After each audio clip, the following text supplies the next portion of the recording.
My family took over my house, my money, and my life, until the night they demanded I pay for my sister's wedding. When I finally said you have 24 hours to leave, everything they'd built on my silence collapsed, and I reclaimed the home they tried to control. My father didn't shout when he tried to erase me. He just leaned back in the chair at my own dining table, looked me in the eye, and said, "It's your duty to pay for her wedding." My mother folded her napkin like this was etiquette, not execution. And Brooke, my little sister, kept a soft, satisfied smile, the kind she's worn her whole life when someone else was about to lose so she could win. I didn't cry. I didn't plead. I stood up, pushed my chair in, and said the calmest sentence I've ever spoken. "You have 24 hours to leave my house." And that was the moment everything shifted. My name is Daisy, and for most of my life, I thought keeping the peace was the same thing as keeping a family. I was the kid who learned early how to stay quiet, how to handle things myself, how to never be a problem. When other kids were begging their parents for rides to school dances, I was stocking shelves at a corner store trying to save enough to cover my first community college class. My parents, Arthur and Evelyn, liked to tell people they raised an independent daughter. What they never mentioned was that independence wasn't a trait they nurtured. It was a survival skill I had to grow. And then there was Brooke, my younger sister. Brooke, who floated through childhood like the world owed her a soft landing. Brooke, who always got the bigger bedroom, the nicer things, the loud praise, the gentle excuses. When Arthur lost his accounting job 3 years ago, they showed up at my doorstep with 2 suitcases and an unspoken expectation that my success meant their safety net. They said it would be temporary. Temporary somehow became them settling into my home so thoroughly that it stopped feeling like mine. The night they arrived, my mother walked straight into my kitchen and began rearranging drawers. She didn't ask. She didn't look up. Just said, "You'll thank me, dear." Efficiency matters. Arthur took over my home office within an hour, claiming he needed the space for a job search I never once saw him actually conduct. And Brooke, who was supposed to only visit for a few days, walked into my master bedroom, spun in a slow circle, and said, "This feels more like my vibe." By the end of the week, I was in the old guest room on a narrow bed I once bought for visiting friends. Bills doubled, then tripled. Someone kept adjusting the thermostat to a comfortable 72 as if I were running a resort. My car was borrowed without permission. Groceries vanished as soon as I set them down. And whenever I gently tried to talk about shared expenses, Evelyn would pat my hand and say, "Family takes care of family." Funny how family always seemed to mean me taking care of them. Even outside the house, the story twisted. My neighbor, Mrs. Patterson, pulled me aside one afternoon with sympathy in her eyes. "Your parents told me it's been hard on you financially," she whispered. Hard on me while I was paying for everything. The truth was impossible to ignore, but I kept telling myself to endure it. That's what good daughters do, right? They stretch, they bend, they make room. It wasn't until 6 months ago when I started sessions with Dr. Liu, my therapist, that someone finally named what was happening. Financial abuse, emotional manipulation, and a lifetime of conditioning that made me think this was normal. I didn't confront anyone yet. I wasn't ready, but I started noticing everything. Every entitled comment, every whispered look, every time Brooke acted like my house was her kingdom. And I knew something was coming. The shift didn't come all at once. It arrived in small, almost invisible fractures, the kind you only notice after someone teaches you how to look. Dr. Liu had told me during one session, "You've been trained to normalize chaos. Start paying attention to the details you've been taught to ignore." So, I did. And once I started, I couldn't stop. It began with the bills. One Saturday morning, I sat at the dining table, the same one I used to eat takeout after late nights at the firm, and opened the stack of payments I'd been avoiding. Electric, water, groceries, gas, household supplies. Every line item had nearly doubled since the day my family moved in. I added everything up twice, then a third time. The numbers didn't lie. I was financially supporting 3 adults who acted like I owed them the lifestyle they'd grown comfortable with. While I was calculating totals, Brooke walked through the room barefoot, scrolling her phone. She didn't ask what I was doing. She didn't glance at the bills. She just opened my fridge, grabbed the sparkling water I'd been saving for myself, and said, "We're low on groceries again. Can you do a store run today?" No, please. No offer to come along. No awareness that she hadn't bought groceries in 3 years. Another crack. Then came the day Noah Brooks' fiancé showed up. He stood in my doorway holding a small box of pastries, trying to be polite. "Can I talk to you for a second, Daisy?" he asked, shifting nervously. Noah was the kind of man who always tried to do the right thing, even if he didn't fully understand the people around him. We stepped out onto the porch. He cleared his throat. "Bruce really excited about the wedding. Your parents mentioned you might help with some of the expenses." I stared at him, stunned that my family had apparently already planned how to spend my money. "Why would they say that?" I asked. He hesitated. I think they assumed you'd want to contribute since you're stable. Stable. That word landed like a slap. Not successful, not hard work, just stable. The euphemism people use when they think you have endless capacity to absorb responsibility. Another crack. One loud enough that even Noah heard it. He apologized before he left, looking genuinely confused by the tension he'd walked into. Then came the moment that pushed the fracture deeper. Brooke had taken my car for the day without asking, and when she returned, the passenger seat was stained with makeup. Fast food wrappers littered the floor, and the gas tank light was blinking. I confronted her gently the way I always did. "Brooke, can you give me a heads up next time I needed the car today?" She blinked at me like I'd spoken an unfamiliar language. "Relax, Daisy. You barely go anywhere. And it's not like you can't afford gas, not like I can't afford it." The entitlement was breathtaking. But the worst moments weren't the big ones. They were the quiet everyday reminders that this house was no longer mine. Like Evelyn moving my clothes to a different closet because she needed more space. Like Arthur telling guests, "Our house gets great natural light," as if he'd paid a single month of the mortgage. Like the way Brooke sprawled across my couch, leaving her shoes on the coffee table. Every time I walked through my own hallway, I felt like a ghost haunting a life I built. And yet, my voice stayed silent. My boundaries stayed soft. My fear of being the ungrateful daughter kept me frozen in place until one night during therapy. Dr. Lau leaned forward and said, the one sentence that cracked everything open, "Daisy, they're not confused, they're benefiting." That truth hit harder than any argument my family could make. It reframed every memory, every sacrifice, every apology I'd made on their behalf. The undercurrents weren't undercurrents anymore. They were rising loud, impossible to ignore. Something was coming, something big. I didn't know when, but I knew the moment the dam broke, it would change everything. It happened on a Sunday night, the kind of night that used to mean family, comfort, normally. But in my house, Sunday dinners had become something else entirely. A performance, a stage where my parents played the roles they wanted the world to believe, the wise, loving elders guiding their grown daughters. I cooked as usual, not because anyone asked politely, but because it was easier than listening to Brooke complain that the seasoning feels off every time she touched a pan. I made roasted chicken vegetables, a simple salad. Nothing fancy, just something that might quiet the tension long enough for us to survive the meal. But I felt it the moment they sat down, that hum in the room like a storm gathering behind closed windows. Brooke's smile was too sweet to rehearse. Arthur's stare lingered on me a beat too long. Evelyn kept smoothing her napkin eyes, darting between the three of us. Something was coming. We ate in silence for several minutes. I tried to breathe normally to pretend the chicken didn't taste like dread. Then Arthur cleared his throat. One of those heavy performative clears, the kind he used when he wanted command of the room. He set his fork down with slow, deliberate precision. "Daisy," he began, "we need to talk about the wedding."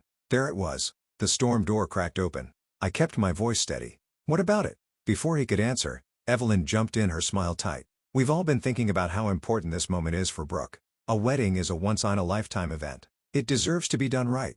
Brooke's fork scraped her plate as she cut into her chicken, eyes trained on me. That same little smirk she'd worn as a child when taking something that wasn't hers. Arthur leaned forward. "It's your duty to help your sister." The word duty hit me like a cold hand around my neck. I blinked. "Help her?"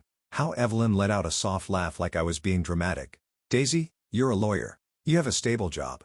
Contributing financially should be common sense." I felt my heartbeat pick up. "How much are we talking?" It was Brooke who answered. $28,000, she said as casually as if she were asking me to pass the salt. 28,000. My emergency fund. Years of work, the only safety net I had. I tried to swallow, but my throat tightened. "That's a lot of money." Arthur's voice hardened. "Family deserves investment, and if I can't," I asked quietly. He looked me dead in the eye. "Then you need to contribute to the family. If you won't disappear from here forever." My breath left my body in one sharp exhale. Disappear from my own home. The home I'd paid for while they lived rentrée for 3 years. Brooke didn't blink. She didn't shift. She didn't even pretend to be uncomfortable. She just smiled, small, smug, victorious. Something inside me cracked. Not loudly, not violently. It was a quiet, precise break, like the split of a thin piece of glass. For a long moment, no one spoke. My parents stared at me like they were waiting for me to apologize for not agreeing fast enough. Brooke twirled her wineglass by its stem, humming under her breath. And all I could think was, they really believe I exist to serve them. Dr. Lou's voice echoed in my head. "They're not confused. They're benefiting." I set my fork down. My hand no longer trembled. For the first time in years, my heartbeat slowed instead of raced. My body stilled. My mind cleared. I stood up. Evelyn's eyes widened slightly. Arthur raised an eyebrow. Brooke tilted her head, almost amused. I looked at each of them one by one. letting the silence stretch until even Brooke's smirk faltered. Then, in the calmest voice I've ever had, I said, "You have 24 hours to leave my house." The room snapped. Arthur shot to his feet. "You ungrateful?" I raised a hand. He stopped mid-sentence. Evelyn gasped softly, hand over her mouth like she couldn't believe I'd stopped being their puppet. Brooke's smile vanished, replaced by something sharp shock, then rage. "You can't be serious," she said. "I am. You can't just I can and I will." For the first time, none of them had lines prepared.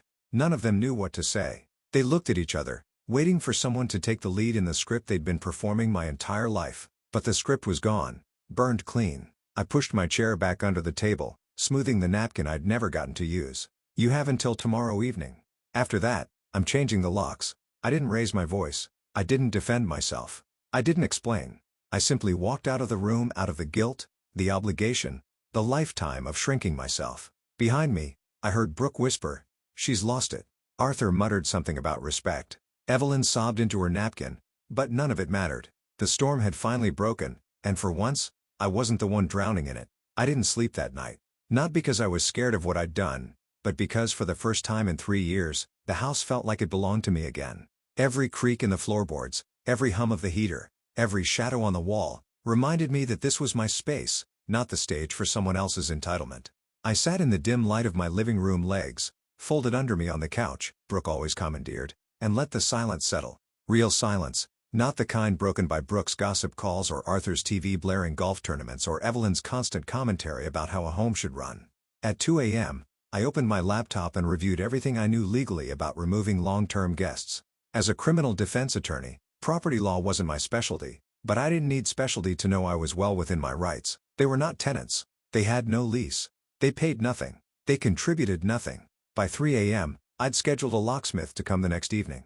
By 4 a.m., I'd made a list of every item in the house that was mine, and it was almost everything. By 6 a.m., I brewed coffee and stared out the window as the sun rose, painting the sky in soft orange colors I hadn't noticed in months. At 7 a.m. sharp, I walked down the hall and knocked on the door of the master bedroom. My master bedroom, the one Brooke had claimed fit her vibe the first week they moved in. Arthur opened the door wearing a robe that wasn't his one I'd bought years ago from a boutique downtown. His face was puffy and irritated. "What now?" he snapped. "I'm reminding you," I said, my voice calm, steady, the same voice I used when addressing judges. "You have 24 hours left." He scoffed. "You're being dramatic." "No," I said, "I've been patient." "You're experiencing the difference." Behind him, Brooke sat straight up in bed, hair wild, eyes wide. "You're really doing this?" she demanded. "Yes." Evelyn appeared at the doorway of the hallway bathroom, clutching her robe like she was in a bad play. "Daisy, sweetheart, don't do something you'll regret." I looked at her evenly. "I regret letting it get this far." And then I walked away. They spent the morning in chaos. Quiet chaos. The kind where whispers feel louder than screams. Doors opened and shut. Suitcases zipped. Cabinets slammed, but no one approached me. By noon, their strategy changed. They gathered in the living room like a tribunal. Arthur sat forward, hands steepled. Evelyn perched on the edge of the couch, tear tracks down her cheeks. Brooke crossed her arms tightly, face twisted in a pout I'd seen my entire life. "Daisy," Arthur began, "we think you need to reconsider." "No," I said simply. Evelyn tried next. "Where will we go? We have no savings, no plan. This is cruel." "Cruel?" The word almost made me laugh. I stared at her. "You moved into my home without asking. You took my bedroom, my office, my money for 3 years. And I stayed quiet. Now I set one boundary and suddenly I'm cruel." Brooke shot to her feet. "You're jealous. That's what this is. You don't want me to have a beautiful wedding because you can't stand that things come easily to me." I stood too slowly, letting the moment breathe. "I'm not jealous, Brooke. I'm exhausted." She blinked, confused. That wasn't a script she'd rehearsed for. Arthur's voice rose. "Family sticks together. You don't kick family out." "I didn't kick you out," I said. "You gave me a choice at dinner. Pay or disappear. You just didn't expect me to choose myself." The room stilled. No one had an answer for that. By early evening, they were still there. Still arguing. Still pleading. Still pretending the consequences weren't real. So, I picked up my phone, dialed the number, let them hear it ring.